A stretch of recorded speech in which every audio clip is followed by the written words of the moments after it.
116वां साल हो गया। आज 116 कार्यक्रम हम कर चुके हैं और 116वें कार्यक्रम में हम बैठे हैं। 1 नवंबर मेरे प्रदेश का, भारत के दिल का, मध्य प्रदेश का स्थापना दिवस भी है। और आज स्वाध्याय मंडल ने बड़ा मन करके आज का दिन आधी आबादी के नाम किया है। तो सबसे पहले मैं आपका हृदय से सभी बहनों की ओर से धन्यवाद करती हूँ। एक बहुत ही महत्वपूर्ण और समसामयिक विषय पर आज हम चर्चा करेंगे और वो विषय है नारी सम्मान। माँ, बहन, बेटियों और पत्नी को मत छोड़िए, माँ, बहन, बेटी और पत्नी का सम्मान, बहू का सम्मान। नारी सम्मान की चर्चा हम उस देश में कर रहे हैं जिस देश को भारत माता कहते हैं। मेरे देश की संस्कृति ही मातृमय है और विश्व का एकमात्र ऐसा देश है जिसे माँ के रूप में जाना जाता है। मेरी संस्कृति में पशु को भी गौ माता कहा जाता है, वृक्ष को भी तुलसी माता कहा जाता है, नदियों को भी गंगा और नर्मदा माता कहा जाता है, शब्दों को गायत्री माता और ग्रंथों को गीता माता कहा जाता है। यत्र नार्यस्तु पूज्यन्ते रमन्ते तत्र देवता जैसे वाक्य इसकी हवाओं में गूंजते हैं। और इस वाक्य के पीछे, यानी जहाँ नारी की पूजा होती है वहाँ देवता का वास होता है। और नारी की पूजा के पीछे भारतीय नारी के हस्ताक्षर हैं और वो जीवन के हर क्षेत्र में है। रण के मैदान में युद्ध करते हुए महाराज दशरथ की विजय का कोई कारण था तो वो महारानी कैकेयी थी। वहां से अगर हम बात करें तो फिर युद्ध का मैदान हो, आकाश की बात हो, विद्वत्ता का क्षेत्र हो, गार्गी मैत्रेयी को हम, भारती को हम कैसे विस्मृत कर सकते हैं। और वहां से लेकर के विज्ञान का क्षेत्र हो, आध्यात्म का क्षेत्र हो, यानी जीवन के हर क्षेत्र में नारी के हस्ताक्षर थे। इसलिए भारत की स्त्री के लिए इस वाक्य का, इस श्लोक का निर्माण हुआ, यत्र नार्यस्तु पूज्यन्ते रमन्ते तत्र देवता। और मैं तो हमेशा महारानी लक्ष्मीबाई को याद करती हूँ। 23 वर्ष की अल्पायु में जब उन्हें वैधव्य मिला तो एक सामान्य स्त्री के आंसू नहीं पुछते, लेकिन उन्होंने गोद में नन्हे शिशु की ममता को भी नहीं छोड़ा।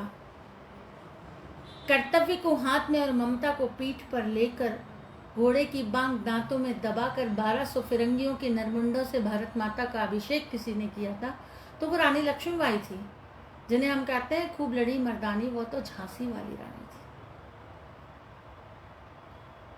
वो मदालसा जो शिशु के जन्म के पूर्व घोषणा करती है कि उसका अगला शिशु राजा होगा, इतनी बड़ी शक्ति को रखने वाली आधी आबादी के लिए आज हम नारी सम्मान पर चर्चा कर रहे हैं। यह भी एक बहुत ही महत्वपूर्ण बात है। हमारे यहाँ पहली इकाई होती है परिवार, और परिवार समाज बनाती है और समाज से ही राष्ट्र बनता है। नारी सम्मान की शुरुआत भी हमें परिवार से ही करनी होगी। एक बार ध्यान में आता है कि अगर पति अपनी पत्नी को कमतर आंकता है तो संतानें उसी तरह व्यवहार करना शुरू कर देती हैं। और इसलिए घर से ही इस बात की शुरुआत जब अच्छी होती है तो परिणाम अच्छे आते हैं, और शुरुआत में कहीं कमी होती है तो परिणामों में भी अंतर हमें देखने को मिलता है। सम्मान प्राप्त करना है तो सम्मान की योग्यता हासिल करनी होगी, और उस योग्यता को हासिल कराने में, एक बेटी को मजबूत बनाने में माता पिता, परिवार और परिवेश की महत्वपूर्ण भूमिका होती है। और इसलिए बौद्धिक रूप से, शारीरिक रूप से, मानसिक रूप से परिपक्व बनाकर आध्यात्मिक विकास करने के बाद जब संपूर्ण नारी बनती है और उसके द्वारा किए गए कर्तव्य जब सामने आते हैं, जिनकी चर्चा समाज करता है, तो फिर वहां नारी सम्मानित होती है। यानी एक बेटी की, एक बहन को, एक माँ को अपने कर्तव्य से ही सम्मान हासिल होता है। पर उसकी तैयारी अगर कोई कराता है तो वो परिवार कराता है, वो समाज कराता है।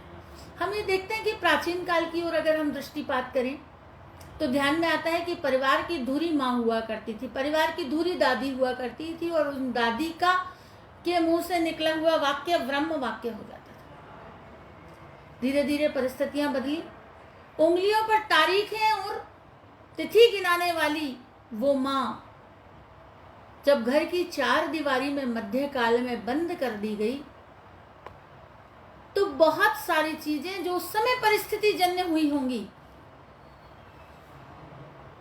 पर वो चीजें धीरे से परंपरा बनी और बाद में वो रूढ़ियां बन गई।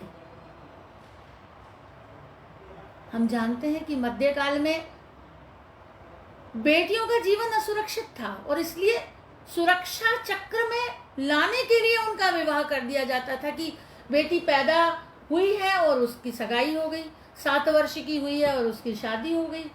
ऐसी बहुत सारी जो चीज़ें हम देखते थे, चाहे बाल विवाह की बात हो, चाहे सती प्रथा की बात हो, चाहे कई बार ध्यान में ये आया कि पति की मृत्यु के बाद उस बहन का सिर मोड़ दिया जाता था।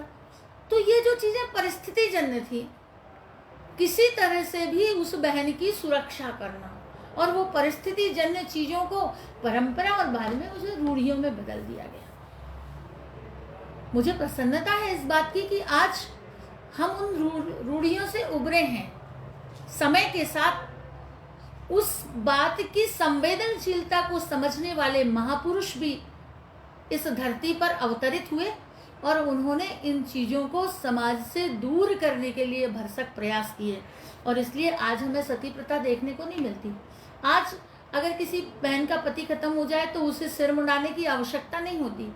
आज बाल विवाह का भी प्रतिशत बहुत कम हुआ है, और इसके पीछे समाज का जागृत होना है और समाज के जागरणकर्ताओं की महत्वपूर्ण भूमिका भी है। लेकिन आज जब हम देखते हैं कि आज की परिस्थिति में हम नारी सम्मान को किस रूप में देखें, आज की स्त्री क्या चाहती है, आज का समाज क्या चाहता है, इन सारी चीज़ों पर मुझे लगता है हमें चर्चा करने की आवश्यकता है। क्योंकि जब हम किसी भी समूह के बीच में नारी सम्मान की बात करते हैं तो तुरंत प्रश्न उठता है कि कैसा सम्मान? क्या आज बेटियां सुरक्षित हैं? क्या आज बहनें सुरक्षित हैं? 4 माह की बेटी, 10 दिन की बेटी, 20 दिन की बेटी, 7 साल की बेटी का शील हरण कर दिया जाता है, उसके साथ बलात्कार कर दिया जाता है। कितना नृशंस समाज हो गया, कहाँ चले गए हमारे संस्कार, कहाँ खो गए? इस बात को भी तो ढूंढने की कहीं ना कहीं आवश्यकता है ना, कि उस 7 दिन, 15 दिन, 2 महीने, 3 महीने की बच्ची का क्या दोष था? उस भेड़िए को उसमें क्या नजर आया, ये समझ में नहीं आता कि उसकी जीवन लीला समाप्त कर दी। और फिर हम नारी सम्मान की बात करें तो मुझे लगता है कि दोनों चीजों का कहीं मेल समझ में नहीं आता। और इसलिए आज तो जब हम नारी सम्मान की बात करने के लिए बैठे हैं तो हमें उन सारे बिंदुओं को, हमें उन सारे तथ्यों को भी, उन सारे कारणों को भी खोजना पड़ेगा जिनके कारण ये परिस्थितियां पैदा हो रही। क्योंकि वो नन्हा शिशु जो माँ के गर्भ में आता है, वो तो माँ के हाड़ मास का एक टुकड़ा रहता है, गोला रहता है। उसे नहीं पता कि पिता उसके कौन है, वो ये भी नहीं जानता। तो वो नन्हा बालक तो हमेशा माँ से यही कहता है ना कि माँ आप मेरा दुनिया से परिचय कराओगी। लेकिन मुझे लगता है कहीं खो गया मदालसा का वो वाक्य, शुद्धोषी बुद्धोषी निरंजनोषी संसार माया परिवर्जतोषी जो दूध पिलाते पिलाते, लोरियां सुनाते सुनाते बच्चों में संस्कार की अमृत धारा डाल देती थी, आज वो कहीं खो गई। और वो दूध पिलाते पिलाते जब दूरदर्शन के सामने, चैनलों के सामने, हिंसात्मक दृश्यों के सामने जब माँ बैठकर बच्चे को दूध पिलाती है, फिल्म देखते हुए पिलाती है, तो वो जो संस्कार उसके अंदर जो प्रवृत्त होते हैं, कहीं ना कहीं वही सिखा देते हैं कि मैं बेटा हूँ तो मैं बड़ा हूँ, मेरी भूमिका ज़्यादा है, मेरी महत्ता ज़्यादा है, और बेटी को कहीं कमतर आकर दिया जाए। लेकिन आज वो परिस्थितियां भी बदली, उन परिस्थितियों में भी बहुत बड़ा अंतर आया है। अपन कहते हैं ना, बड़े मुंह से जब कोई बात कही जाती है तो उसका परिणाम भी बहुत बड़ा होता है। मुझे याद है हमारे यशस्वी प्रधानमंत्री माननीय नरेंद्र मोदी जी ने जिस दिन लाल किले की प्राचीर से ये कहा था कि आप बेटियों से पूछताछ करती है ना, मैं माताओं और पिता से कहना चाहता हूं कि बेटियों के साथ साथ बेटों से भी पूछताछ करिए। और इस बात का कितना गहरा असर पूरे देश पर हुआ था, ये हम सब ने देखा है। आज जो परिवेश है, आज जो वातावरण है, इस वातावरण के दूषण को खत्म करना पड़ेगा। नारी सम्मान की शुरुआत वहां से होगी। हमें विचार करना पड़ेगा कि वो कौन कौन से कारण हो सकते हैं। हमें दो दिशा की यात्रा करनी पड़ेगी, एक और उन कारणों को समाप्त करना, और दूसरी ओर अपनी बहन बेटियों को भी मजबूत बनाना। वो उन आत्मविश्वास उनमें कूट कूट कर भरना होगा, उन्हें प्रशिक्षण देना होगा कि वो अपनी स्वयं सुरक्षा कर सकें, वो उनके रहते हुए समाज की अन्य बेटियां सुरक्षित अपने आप को महसूस कर सकें। यह भी एक बहुत महत्वपूर्ण बात है। कानूनों की मजबूती बनाने का काम सरकारों का है, सरकार ने किया है। मुझे लगता है आज नारी सम्मान के मायने संवेदनशीलता भी है। अगर हमारे अंदर किसी बहन बेटी के प्रति संवेदनशीलता है तो उसे दूसरे रूप में मानिए कि हमारे मन में उसके प्रति सम्मान है। और ये बात जब हम देखते हैं तो फिर संवेदनशीलता की शुरुआत सरकारों ने भी की है। एक स्त्री होने के नाते, एक बहन बेटी होने के नाते मैं बहुत ही गर्व के साथ कह सकती हूँ कि इस देश की बागडोर आज जो संभाल रहे हैं भारत के प्रधानमंत्री माननीय नरेंद्र मोदी जी, उनकी बहन बेटियों के प्रति संवेदनशीलता देखने लायक है। मध्य प्रदेश की सरकार ने बेटी बचाओ अभियान शुरू किया था, लेकिन प्रधानमंत्री जी ने जब केंद्र में हमारी सरकार आई तो उन्होंने कहा कि बेटी बचाओ और बेटी बढ़ाओ। यदि बेटी पढ़ेगी तो परिवार पढ़ेगा, बेटी शिक्षित होगी तो परिवार शिक्षित होगी, क्योंकि बेटी एक नहीं दो घरों को संभालती। और यह संवेदनशीलता जब आगे बढ़ी तो आपने देखा होगा कि सिंहस्थ के दौरान माननीय प्रधानमंत्री जी ने स्वच्छता कर्मी बहनों के पैर पखारे थे। वो बहनें, केवल वो बहन गौरवान्वित नहीं हुई थी, बल्कि संपूर्ण उस वर्ग की बहनों के अंदर जो गौरव का निर्माण हुआ था, जो एक हर्ष की जो लहर आई थी, आज जब हम जैसी बहनें उनकी चर्चा करते हैं तो हम आवेग में आ जाते हैं। वो अद्भुत थी। और उसके बाद हमने देखा कि स्वच्छता कर्मी बहनों के साथ लोगों का नजरिया बदला। संवेदनशीलता यानी मेरी बहनों की अगर धुएं से आंख फूटती है तो उनकी आंखों को बचाने का काम मेरा है। यह भी बहुत बड़ा नारी सम्मान था। उसमें से निकली उज्ज्वला योजना। संतान का जन्म नारी का दूसरा जन्म होता है। मेरी बहन बेटी सुरक्षित रहनी चाहिए संतान को जन्म देने के बाद भी, तो मातृ वंदना योजना उसमें से निकल कर सामने। वो घर की मुखिया है तो घर की मुखिया के रूप में स्थापित भी होना चाहिए, तो फिर राशन कार्ड भी उस बहन के नाम से होना चाहिए।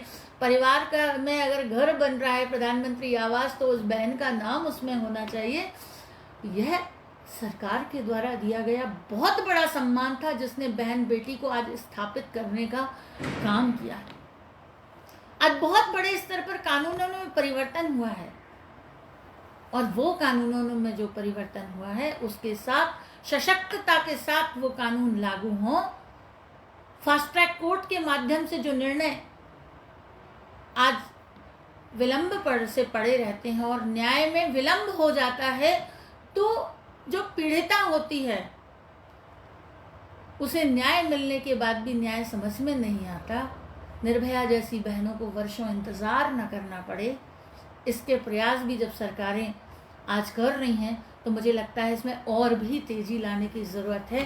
तब हम वास्तव में नारी को सम्मान दे पाएंगे, तब हम वास्तव में कह पाएंगे कि हम बहन बेटियों का सम्मान अपने कर्तृत्व के माध्यम से करते हैं। मध्य प्रदेश की सरकार भारतीय जनता पार्टी की जब 2003 में बनी थी, उस समय काल एक घंटा बजा रहा था, और वो घंटा था मेल फीमेल सेक्स रेशियो का डिफरेंस, क्योंकि बेटियों को गर्भ में ही मार दिया जाता था। क्योंकि मैं इस विषय पर बहुत लंबे समय से काम कर रही हूँ, तो मैं जानती हूँ कि अनन्य अलग अलग क्षेत्रों में मारने की विधियां अलग अलग थी। हमने देखा कि भिंड जिले का एक गांव ऐसा था कि जहां 20 वर्षों से बारात ही नहीं आई थी। इसका मतलब ये नहीं था कि वहां बेटियां पैदा नहीं हुई, बेटियां तो पैदा हुई थी, लेकिन उन्हें जन्म लेते ही मार दिया गया। पर आज परिस्थितियां बदली। कई जगह तंबाकू का गुटखा उनके मुंह में रखकर उन्हें मार दिया जाता था, कई जगह खड़े नमक की गिड़ी उनके मुंह में रखते, और एक आध जगह का दृश्य तो इतना दर्दनाक था कि खटिये के पाये के नीचे उस बेटी को दबा के मार दिया जाता था। ये जो परिस्थितियां थीं, कारण था बेटी के विवाह में कहाँ से पैसा लाएंगे, बड़ा दहेज देना पड़ेगा। कारण था बेटी के विवाह में सिर नीचा करना पड़ेगा, मुझे अपनी पगड़ी झुकानी पड़ेगी। पगड़ी झुकाने का अभिमान उस बेटी की हत्या करने की ओर प्रवृत्त कर देता था। इस बात को मध्य प्रदेश के मुख्यमंत्री आदरणीय शिवराज सिंह जी चौहान ने बहुत संवेदनशीलता के साथ समझा, और उन्होंने 2006 में बेटी बचाओ योजना की शुरुआत की।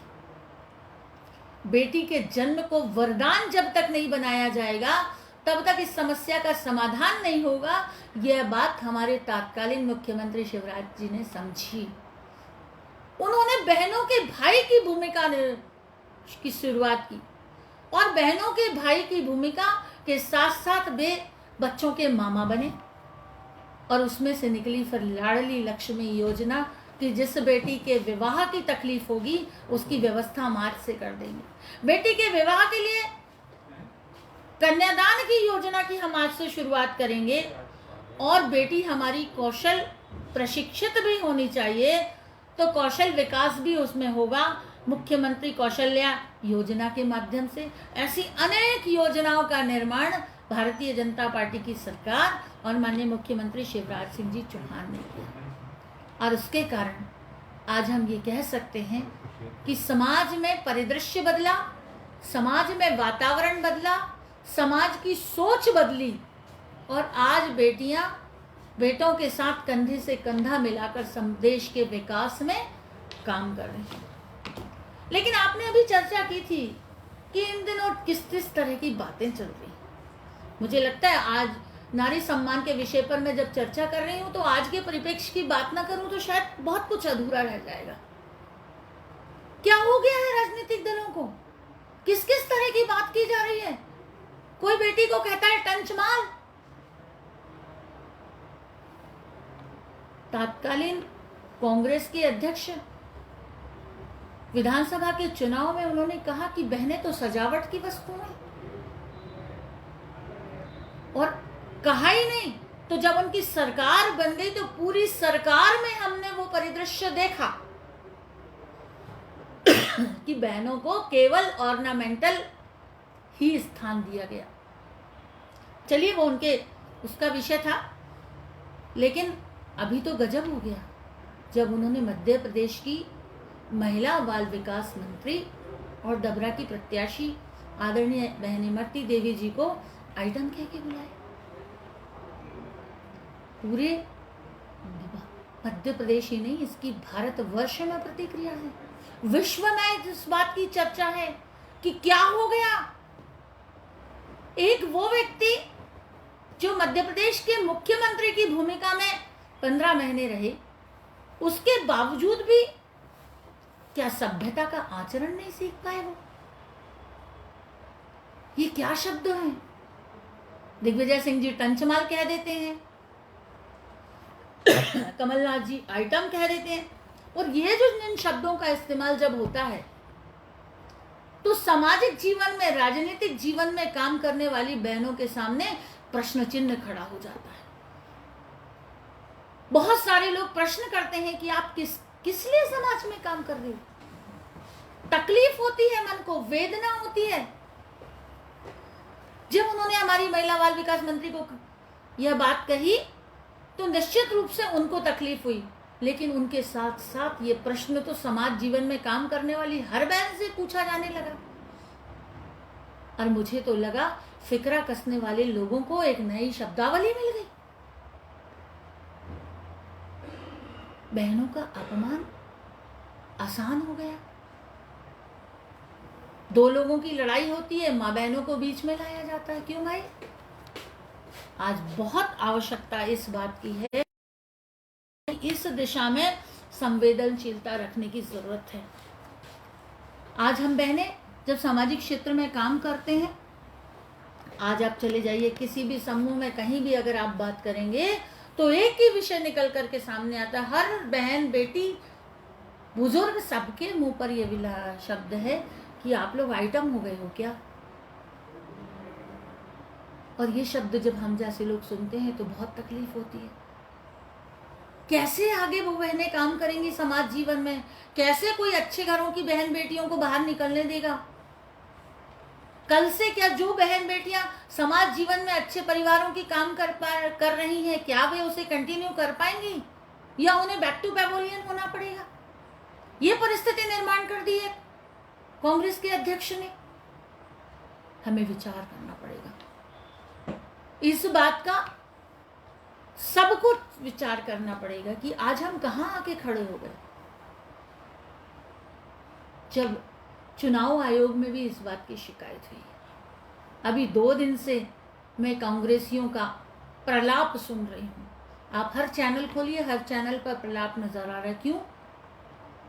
क्योंकि जब चुनाव आयोग में शिकायत की गई थी तो पूरे भारत की निगाह चुनाव आयोग पर थी कि अब चुनाव आयोग क्या फैसला देगा, क्योंकि चुनाव आयोग के फैसले से तय होना था कि चुनाव आयोग देश की आबादी के प्रति क्या दृष्टिकोण रखता है। क्या वो उसके सम्मान की रक्षा करेगा? क्या वो उसके सम्मान को जीवंत रखने के लिए, बहन बेटियों के बाहर निकलने के लिए, उनके आचरण के लिए कहे जाने वाले गलत शब्दों पर रोक लगाएगा? और इस बात से न केवल नेतृत्व करने वाली बहनों पर असर पड़ने वाला था, बल्कि हो सकता था कि ये वोटर बहनों पर भी असर पड़ता कि हम किसके लिए वोट डालें, क्यों जाए वोट डालने। समूचे भारत की नजर चुनाव आयोग पर लगी थी, लेकिन जब परसों निर्णय आया तो मैं समझती हूँ वो निर्णय ने लगाम लगा दी कि किसी भी बहन बेटी के प्रति अपमानजनक शब्द का प्रयोग कोई भी करेगा तो वो उसे बचेगा नहीं, उसे छोड़ा नहीं जाएगा। मैं आज इस मंच से चुनाव आयोग को धन्यवाद देना चाहती हूँ कि आपने इस नारी सम्मान की दिशा में जो कदम उठाया है उसके प्रति आधी आबादी आभार व्यक्त करती है। और आज मैं कहना चाहती हूँ भैया कि वास्तव में हम सम्मान नहीं चाहते, हम इज्जत नहीं चाहते, पर हम इतना तो चाहते हैं कि आपका व्यवहार हमारे प्रति शिष्टतापूर्ण हो, आपके शब्द हमारे प्रति शिष्टतापूर्ण हो। आपने अगर बहन कहा है तो आपके शब्दों के भाव से वो बहन निकलना चाहिए। आज इस देश की माँ जो घर की धुरी है और घर देश की धुरी है, अगर माँ सुरक्षित होगी तो देश सुरक्षित होगा।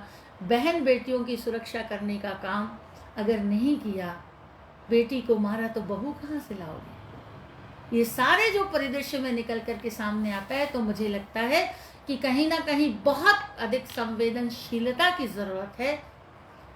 भारत की स्त्री कहीं नहीं चाहती कि आप उसे सर पर बिठाइए, लेकिन सम्मान से बराबरी का दर्जा तो दीजिए।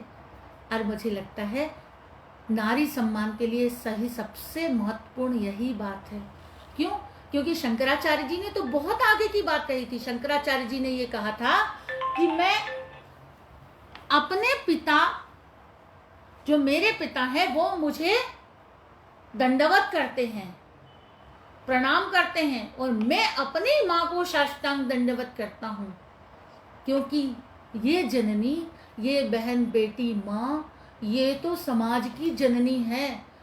उसके गर्भ से ही समाज का निर्माण होना है।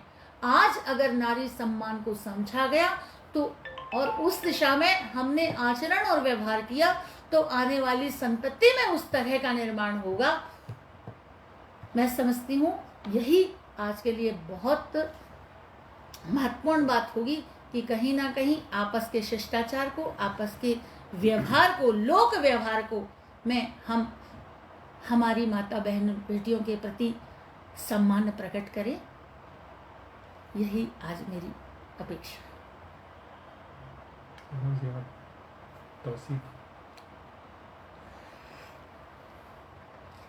एक और बहुत गंभीर बात है जिसकी चर्चा मुझे लगता है कि करनी आवश्यक है। बहन बेटियों को लव जिहाद के नाम पर भी षड्यंत्रों में फंसाने की कोशिश की जा रही है। विभिन्न माध्यमों से संपर्क करना और संपर्क करके प्यार का नाटक करना और नाटक करके उन्हें अपने षड्यंत्र में फंसाना, और उसके कारण फिर जो परिस्थितियां निर्माण होती हैं वो बहुत ही दुर्भाग्यशाली निर्माण होती हैं। वो अनेक बार वर्ग संघर्ष को भी जन्म देती है। अभी हमने देखा निकिता जैसी बेटी, जिसने अगर उस डिमांड को मना किया तो उसे गोली मार दी गई, और तौसीफ आज खुलेआम घूम रहा है। लेकिन इसके साथ ही साथ एक प्रश्न मेरे मन में और आता है कि आज हम बहन बेटियों में भी वर्ग भेद करने लग गए, बहन बेटियों में भी जातियों में बांटने लग गए, बहन बेटियों को भी मजहब में बांटने लग गए। किसी मुस्लिम बेटी के साथ अगर गलत काम होता है तो बहुत सारी मोमबत्तियां जल जाती हैं, बहुत सारे लोग अपनी उपाधियां वापस करने लगते हैं, अपने पुरस्कार वापस करने लगते हैं, उसके लड़ने लगते हैं। लेकिन अगर कोई हिंदू बहन बेटी के साथ शील हरण की या बलात्कार की कोई घटना होती है तो वहीं हमारे मुंह पर ताले लग जाते हैं। ये कौन सी व्यवस्था है? आज मेरा बहुत बड़ा प्रश्न राजनीतिक दल के उन बड़े नेताओं से है कि आप बहन बेटियों को कब से मजहब और जाति में बांटने लगे। आपके लिए तो जिस भी बेटी के साथ गलत काम हो, आवाज उठाने की जिम्मेदारी आपकी है, ना कि किसी एक पक्ष की बेटियों के साथ जब कोई घटना होती है तो आप झंडे लेके खड़े हो जाते हो, और जब दूसरे पक्ष की बेटी के साथ घटना होती है तो आपके मुंह सिल जाते हैं। ये व्यवस्था आपको बदलनी पड़ेगी, वरना भारत की बहन बेटी आपकी व्यवस्था को बदल देगी। मैं आज इतना जरूर कहूँगी।